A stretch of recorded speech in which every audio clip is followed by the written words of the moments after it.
Not so long ago, on a peaceful island, lived a colony of people whose lives were disrupted by animal mutations in the form of gigantic man-eating creatures. These creatures stood 25 feet tall and weighed over 10,000 pounds.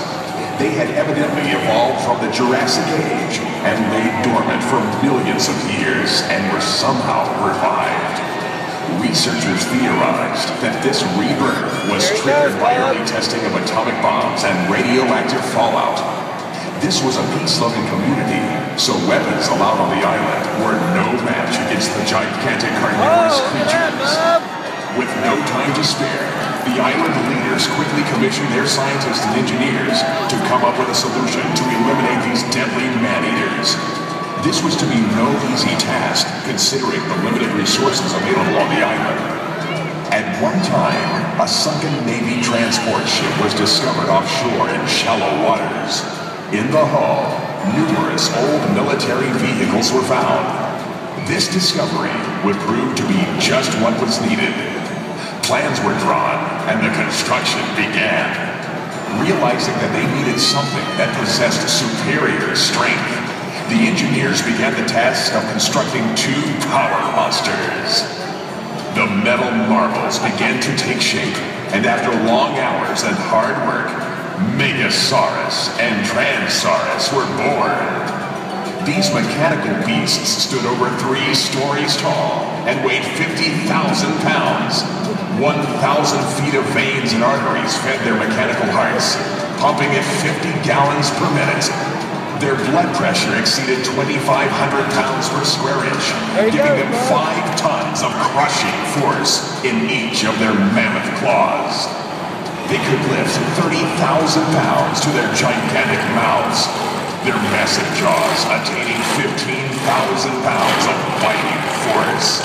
To ensure total destruction, each power monster was equipped with 200,000 BTUs of burning power. Once tested, they were then sent out to search for and destroy the ugly mutations before any further islanders were killed. Having been built on tank chassis, they were not only power monsters, but also all-terrain vehicles, giving them the ability to go anywhere. They had no problem going deep into the brush and finding their prey. Once their enemy was discovered, they would transform and then attack, destroying the menacing mutations.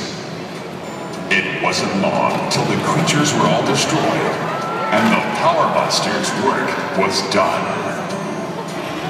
Many years later, a passing freighter anchored nearby the island, and its crew and captain went ashore. The captain discovered the rusting power monsters in the woods. He was so intrigued by these machines that he traded for them and brought them back to the United States. After months of careful restoration, he put them on tour so that everyone could see these gigantic mechanical marvels. To demonstrate their awesome power without endangering anyone, he decided to have them eat and destroy junk cars. So now, ladies and gentlemen, boys and girls, brace yourself for Megasaurus.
Megasaurus going to work on the interior of the car because obviously he needs a little more fiber in his diet.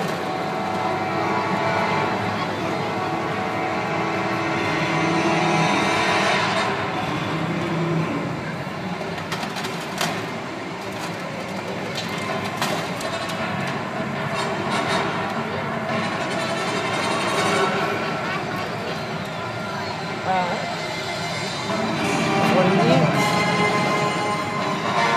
Just not a whole lot left of it.